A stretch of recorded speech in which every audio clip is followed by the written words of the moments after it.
Yo guys, how's it going?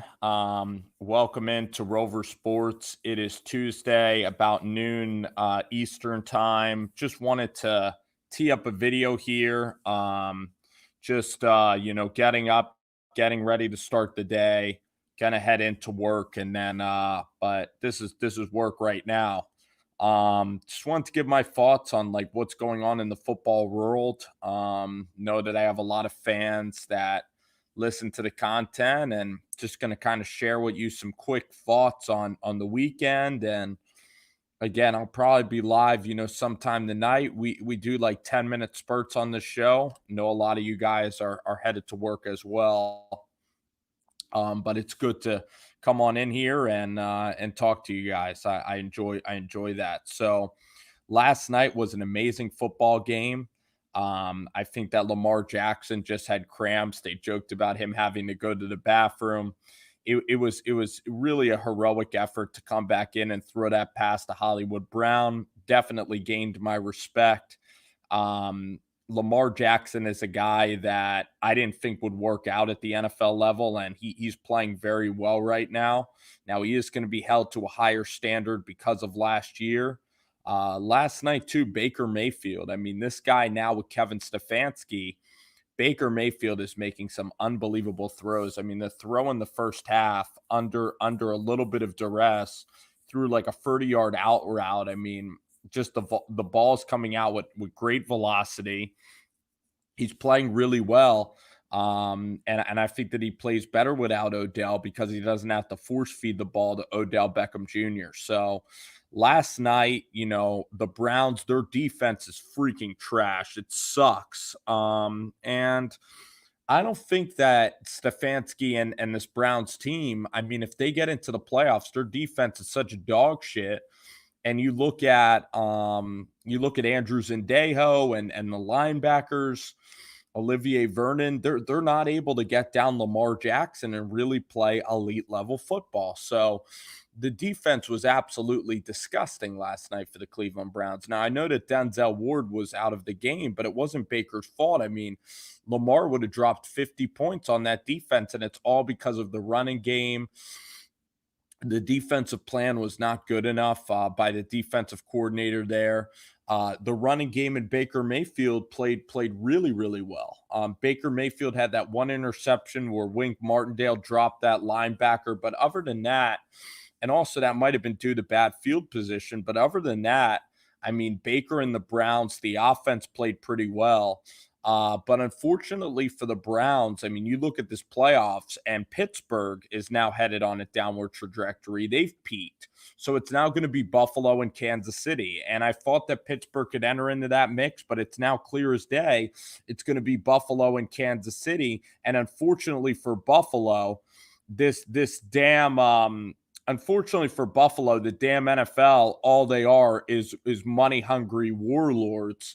And the freaking NFL this year, it's a travesty that the National Football League does not have two buys and that we can't just stick with the old system. But the NFL always wants to take money, and it's bullshit that a team could be 12-4, 13-3, and you can't have a bye week. I mean, Top Streams, you guys should have a bye, and you shouldn't have to play a 9-7 team with no fans this year. I mean, it's absolute, it sucks. And the only consolation prize for the Bills and for the situation of not getting a bye, I wish the NFL could delay until February, so that some people might be able to go to a football game. But man, like the Bills Mafia, I mean, it would have been absolutely an incredible atmosphere. The Steelers offense is really not good. But let me wrap up, last night's thoughts. We have Mizzou,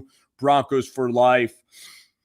That was that was hilarious. So Lamar Jackson coming back on there like a superhero. You got to give him credit for that play. I mean, that play reminded me of Aaron Rodgers to Randall Cobb against the Chicago Bears on fourth down when the the Packers needed to win the NFC North to get into the playoffs in like 2011 or 2012. I mean, it was a very clutch throw. It's a throw that you'll remember. And Hollywood Brown had a very tough night. He wasn't good at catching the ball he wasn't good at catching the football last night. And he was talking all that shit because he wanted the football more, because he kept on saying that he was complaining about touches. So he was talking all that shit. And then to back it up, with the performance last night, he put a huge target on his back for the media right now. And he made a big play at the end of the game because the Ravens ran that concept where Brown looked like he was blocking, then went out for a pass. And listen, in that situation, scoring wasn't the worst part. I didn't want the Ravens to ice the game out with a long field goal. So I didn't mind that the Browns played aggressive coverage. On the 2-point try, that was the ball game as well. And now you could debate, should the Browns have gone for 2 to end it? But Mark Andrews was just unguardable. I mean, the Browns should have been playing man coverage the entire time, forcing Lamar to hit a big throw on them. And Mark Andrews was picking them apart, and Justin Tucker can make from like 70 yards. So these kickers and the way that the game is played today, I mean, back like 20 years ago, the Ravens wouldn't have even attempted to make some plays down the field like that. But they got in field goal range, and it was a high-scoring game. The Browns came back from 14 down. Mayfield was exceptional in the second half, coming down, and he's on his way to a bright future. And I didn't balk at Baker Mayfield. I didn't balk at Baker Mayfield sucking last year. I just said it was Freddie Kitchens, and everybody else hopped off the Baker bandwagon, and I was there, and I still think Baker has a brighter future than Lamar Jackson. I believe in Baker's ability to make next-level throws. Lamar Jackson at 6'4", he looks like he's going to be a decent quarterback for at least the next few years. I mean, we haven't seen a run-heavy quarterback have decades of success. But right now, you can't argue that Lamar Jackson is still having success. I don't care if he throws for 70 yards. He's putting up big points, and your job as a quarterback is to win football games. So I can't get on Lamar Jackson for that. I think that the people that defend Lamar Jackson are aggressive. They talk about how one guy or very few people in the media, they used the straw man's argument about how he should have played running back. That was like 2 people in the media. People had concerns, and I did, about his ability to throw the football. Just like I have questions with Jalen Hurts' ability as well. I had questions with his ability to throw. And then at Louisville, I thought that he was inconsistent his final year at Louisville. And I thought that this guy could not make down the seams, I thought that he couldn't make elite level throws. But Lamar Jackson has found a way to be absolutely great in the NFL level. Question about Drew Locke. Drew Locke had a really nice game for the Denver Broncos. 4 touchdowns, 0 interceptions. And for Vic Fangio, this was a huge game because Vic Fangio has been kind of wishy-washy with all the players. I didn't like the way he responded to Drew Locke and the adversity of the COVID situation. He didn't have the players back. He's an older coach. You look at Mike Munchak and Pat Shurmur. These are all retread guys, but the players are still playing hard for Fangio. They had a good outing against Kansas City, and then they went multiple time zones over to a dead Carolina crowd, and they played really nice football against. I was very impressed because that's tough to go across the country and you really have nothing to play for, and for them to still be motivated is really impressive. And for Drew Locke, he needs to step up because he's a second-round pick, which doesn't mean shit at the NFL level. It means you're freaking expandable at the NFL level if you're a second-round pick. And the guy's been hurt. Statistically, the stats have not been proving it for Drew Locke. I'm a Drew Locke guy. I love the way that Drew Locke plays the game. I love the confidence that he has. I love the demeanor and the downfield throwing ability of Drew Locke. I believe in Drew Locke 100%.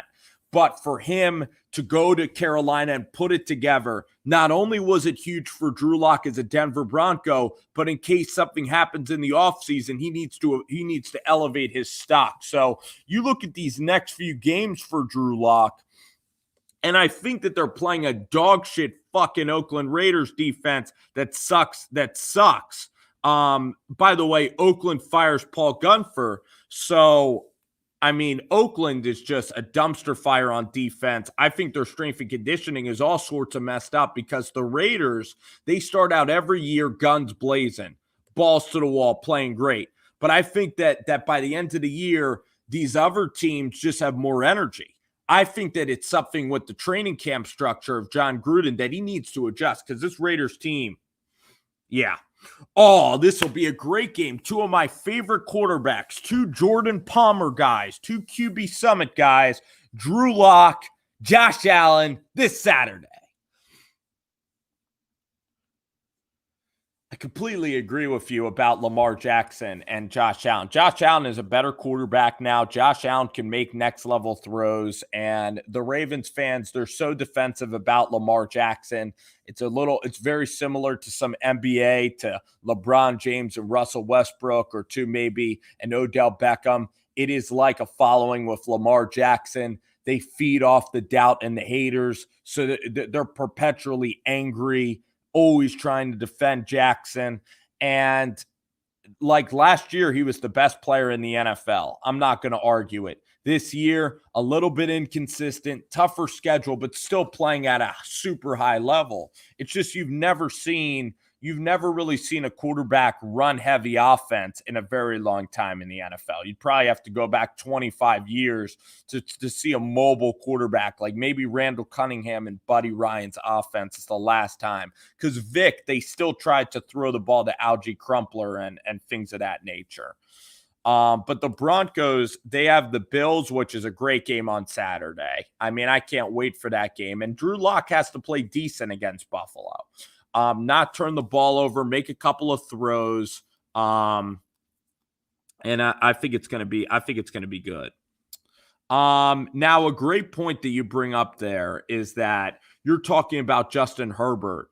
And I think that Anthony Lynn, he needs to get fired. I mean, the fact that they had that situation at the end of the first half like that, I mean, that was a joke. Who gives a flying F who gives a crap that the Chargers defeated the Atlanta Falcons? Who cares? Scottzilla, I still probably owe you money from fantasy, my friend. You killed it in that league, and I ran that league like horribly. It was you, G-Men 409, a couple of other guys. But here, let me just say this, Scottzilla. Your Arizona Cardinals, congratulations to you specifically, and the Arizona Cardinals, you guys gained my respect. I thought you were a soft West Coast team with Cliff Kingsbury that was phasing out. You guys, your defense played fantastic. Your offense ran the football well. Kyler Murray made some unbelievable plays in that game. He played much better than the stats indicated, and you kicked the living dog crap out of the Giants. I mean, Marcus Golden, revenge game, the trenches of the Arizona Cardinals, the Giants' offensive line. I think that you guys played a phenomenal game. You guys should continue that momentum into the Eagles game. You know what a mobile quarterback looks like in Jalen Hurts. You can't let him get to the edge. You can't let Jalen get to the edge. You need to have Isaiah Simmons, Marcus Golden, Hassan Reddick playing well. You need to have those guys. I'll tell you. You need to have those guys guarding the edge against Jalen Hurts. You guys need to take care of business for the NFC East. We can't allow the Eagles to win another NFC East. I mean, the Eagles, they always sneak in undeserving ways. Joel Rocks, how you doing?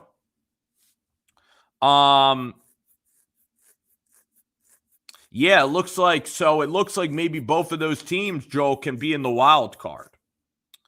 I absolutely watch college. I love college football. I like college football just as much or maybe more than the NFL. So, Jeremy, let's talk about Daniel Jones and Jason Garrett. I think Jason Garrett is probably gone out of here next year. I don't think he likes Joe Judge's coaching style.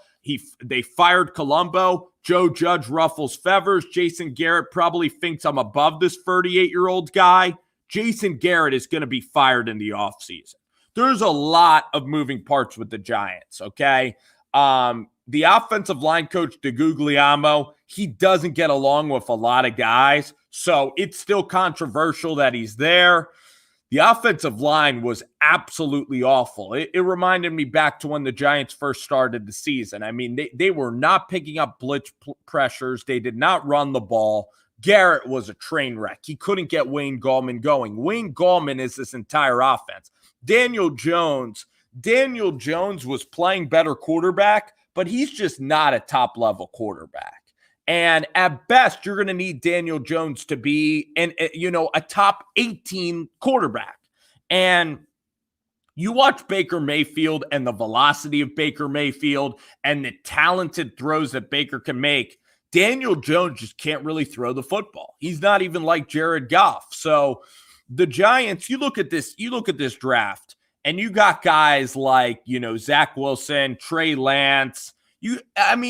Are you really going to love a quarterback in Trey Lance that played 1 year at North Dakota State? Do you know anything about this kid's personality and leadership? Do you know anything about Zach Wilson's personality and leadership?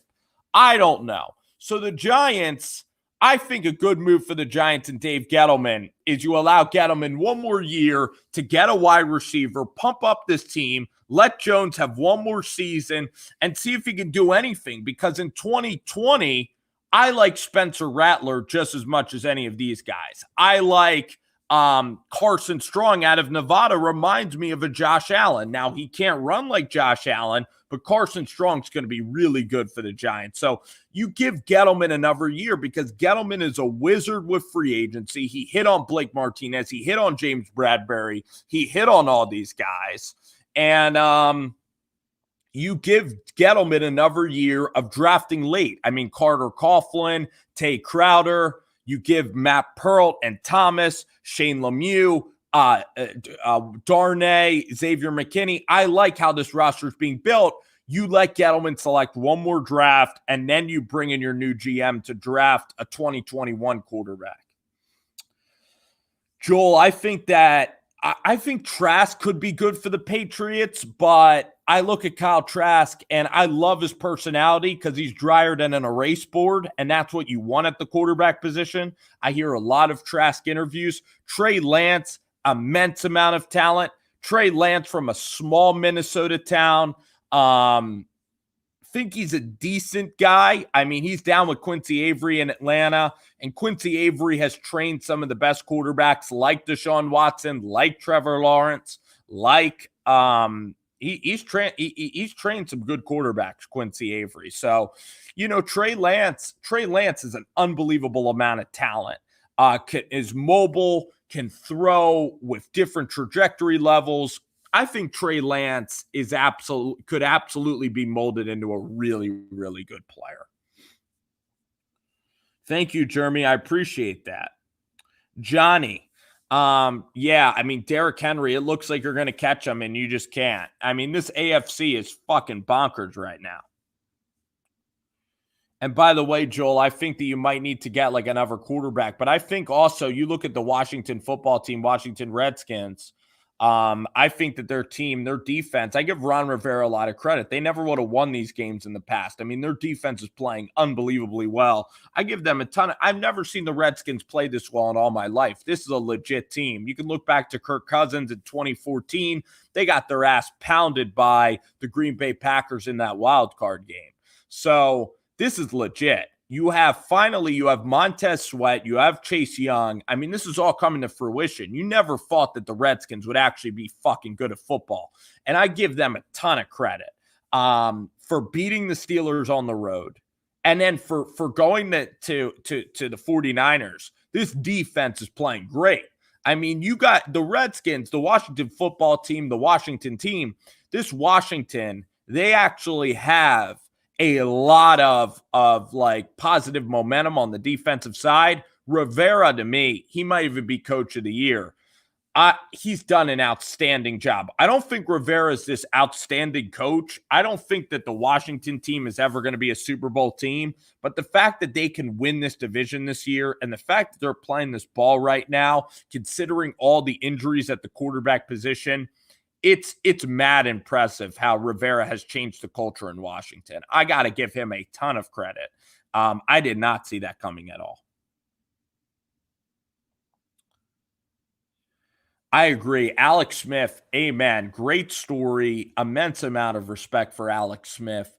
I mean, he went to San Francisco, kind of underwhelmed until Jim Harbaugh got there, had some really good years with Andy Reid, and then had the injury happen. But this guy literally could have died. I mean, his leg was so amputated, he could have died, but he absolutely loves the game of football. He has a great family. It's a wonderful story. I completely agree. I think that Derrick Henry, I don't know if he deserves the MVP of the league. I'd probably still give it to Patrick Mahomes. I mean, that guy is just, against the Dolphins, he could literally play the worst first half in the world against the Dolphins and still have the firepower to beat that team. Jeremy, it really depends. You look at, can Robert Saleh, I do like Saleh more and more just because of his energy, his ability to maybe hire a staff. I think that Kevin O'Connell would be a great hire for the New York Jets. He's a Los Angeles Rams offensive coordinator. He's a guy that I've happened to meet a couple times, like at the Senior Bowl or at the Combine. He has a great personality. And you need an elite level personality for that Jets job because you're going to need to fix a whole lot of things around Lawrence because that offensive line is still not very good. The wide receivers are still not that good. I don't know why Joe Douglas would accept the GM role of the New York Jets. Maybe because this was his only chance to get a GM job. It's just, the Jets have just so much, crap going on. And I think that it's going to take a long haul for the New York Jets. You start to look at the candidates out there. And I'm trying to even think, maybe, you look at Patrick Graham is obviously great for the New York Giants. He can game plan and do really well.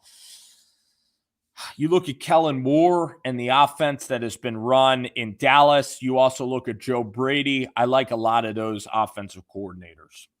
So let's do some championship game predictions and playoff predictions. My championship game predictions in the NFC, that's really hard. In the AFC, it's not that hard. It's the Buffalo Bills and it's the Kansas City Chiefs. And the Kansas City Chiefs are going to win this thing going away. The sleeper teams in the AFC, Baltimore's a sleeper team to me. I don't believe in Phillip Rivers and his ability to really go that far in the postseason. Miami is an interesting team for sure. I think Miami could be so the AFC has some real dark horse teams. In the NFC, it's looking like Aaron Rodgers. Let's look at the Packers schedule. It's looking like they're going to have one game to make it to the NFC Championship because whoever's the one seed is going to have the biggest advantage. So they have the Titans coming up, and that's going to be a very difficult game if Derrick Henry can continue to run the ball. But I think Green Bay is probably going to win it. And I'm not going to pick the New Orleans Saints. I'm actually going to go with the Seattle Seahawks. I think that their defense is playing great. I think that Russ has been elite all year. He's had a little bit of a downward stretch, but I'm going to go with Seattle and Green Bay. And in that final game, who's going to win that game between Seattle and Green Bay?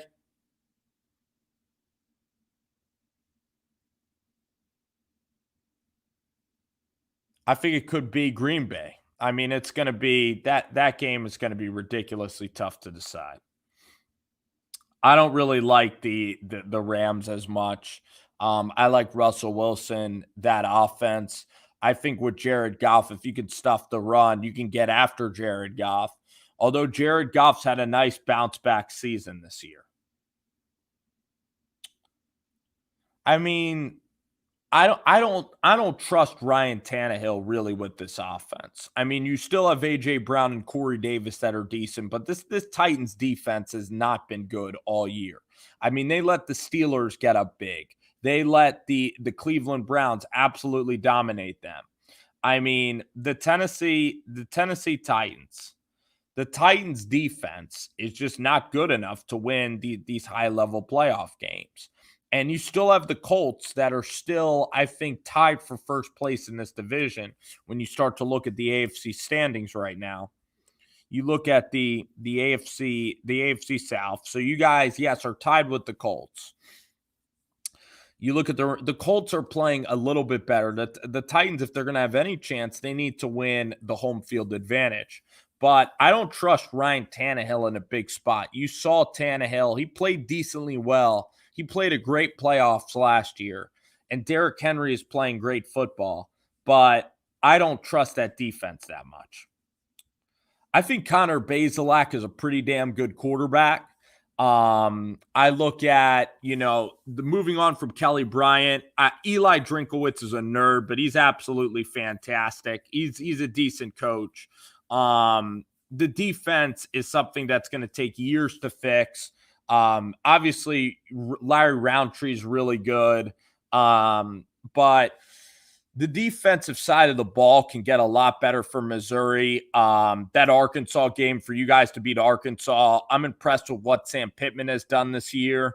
Again, they're going to have to replace Kendall Briles in Arkansas. But, I mean, listen, Connor Bazelak is a big-level quarterback. He's from Ohio. He's a freshman. He's 6'3", can make all the throws. He's fantastic. He's done an unbelievable job with this team this year. I don't think Tannehill is that good. I mean, I don't care. It's play action fakes. The numbers might support Tannehill, but when you look at the AFC playoffs, you're taking Baker Mayfield over Tannehill. You're taking Big Ben over Ryan Tannehill. I mean, you look at the teams that Tennessee has played this year and beaten. You're taking those quarterbacks over Ryan Tannehill. Tannehill has beat. He beat the Ravens and he beat the Patriots. He's been a good quarterback. But I don't think he's to that level. I really don't think so.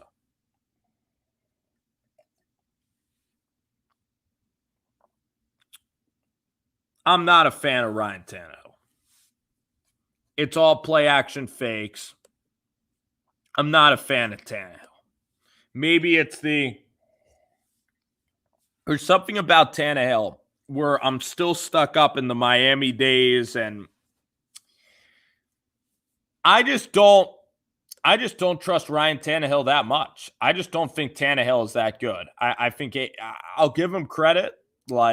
His numbers are decent. Him and AJ Brown have a great connection. Start to look at this Titans schedule, and we'll learn a lot about the Titans. They'll go to Green Bay, but I just don't know if they could beat Buffalo and Kansas City, and then they might have to also play the Steelers at home with that defense. Tannehill's doing fine, and Arthur Smith, from FedEx, he calls pretty good plays. I don't know if the Giants can beat Cleveland, especially an angry Cleveland. I just don't know if maybe their defense can play really well, but the offensive line, it's looking like the Giants might be gassed, and all the expectations I had were just sucked out of me with this Redskins win and with the Giants playing like dog shit. I mean, that happened early in the season. I start to look at you guys' schedule, and I mean, that was a good game that you guys played, against the Buffalo Bills early in the season. But again, you guys struggled. I'll tell you where you guys have struggled. I mean, the Cleveland game, the Bengals game. I just think it's too tough for you guys to honestly make any noise because you're going to lose to the Packers. You're going to be sucked into that wild card position, and Buffalo is probably going to be in the second seed. So I just think it's going to be too tough to go on the road and win. I think that it's going to be a revenge game. I do. But listen, I'll Well, Tennessee could prove me damn wrong again with the running game, but I don't see it for Tennessee. But I respect what they've done. I respect Henry. They have a decent team. I just don't think the defense is that good right now. And especially with Taylor Lewan out, there's better quarterbacks and better players in the AFC. Exactly. Buffalo's lights out better. I mean, Buffalo's defense is like last year. The Bills defense. The Bills defense is so good. They just beat the Steelers. You have Josh Allen, who's playing at the elite level. The Bills are on a mission this year. They're on a collision course with Kansas City. I think that it's a big difference between the top two in the AFC. I don't think Carson Wentz is going to go anywhere in the offseason. They're going to keep him around Philly because they can't afford it.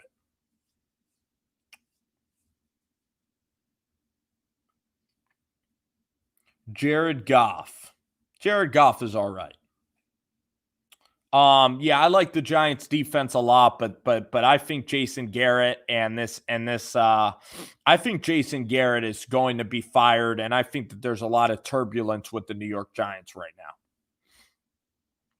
I think there's a lot of turbulence with the offensive line room. I think Jason Garrett is gone, and I want Gettleman to stay. So the key is the Giants. If the Giants lose both of these next few games, Gettleman could very well likely be gone. But the Giants have to win one of these next two against these AFC teams for Gettleman to be coming back next year. My most disappointing team in the National Football League, I'm going to say it's the Dallas Cowboys. I think that with the level that Jerry Jones has, I think that with the team that Jerry Jones has kind of built for a win-now team, they are just really in an awful spot. Under contracts with Cooper and Zeke Elliott, their defense is not very good. So I'm going to go with the Dallas Cowboys. You can go maybe with the Philadelphia Eagles as well with Doug Peterson and Carson Wentz. They had one good game, but that doesn't really change how terrible this season has been. You start to look also at the NFC, and I'm kind of curious to see how the Bucs are going to finish out this year. John, I think that Daniel Jones now, the thing is, Daniel Jones probably not going to play at the end of the year. I think Daniel Jones has 1 year left to prove that he can do it. And I have my doubts. I mean, I don't think Daniel Jones is going to work out. He was playing great, but then he resorted back to the old Daniel Jones. And I just don't know if I see his skill set really being that good at this NFL level for him to keep his job. But it's a week-to-week gig, and if he plays well versus Cleveland, we're going to be kind of singing different praises. But overall, I don't really trust Daniel Jones. I think that he doesn't have great arm strength, not great recognition skills in the pocket, and he just has a lack of kind of talent for throwing the football and also recognizing coverages. So I don't think Cam Newton's going to stay. I think that the Patriots are drafting, like, you look at Mac Jones, maybe they can draft from Alabama because Belichick has a relationship with Bill Belichick has a relationship with Saban. Could Kyle Trask be good enough in the short passing game to be selected? I absolutely can see it. Zach Wilson for sure is a chance. And I think that the Patriots are going to be selecting a quarterback in the upcoming draft. But this was fun, guys. Enjoyed coming on the stream today. Again, in college football, I'll do a whole video on Shane Beamer and South Carolina while we do the live streams. It's mostly about the National Football League. But again, I think that South Carolina did the right thing. I think Hugh Freeze will be going to Auburn. Art Browse will be going to Liberty. And then that leaves Mario Cristobal still staying at Oregon. I think it's great for Auburn to get Hugh Freeze, a proven winner. I think that Gus Malzahn and that offense is run dry real quick. So,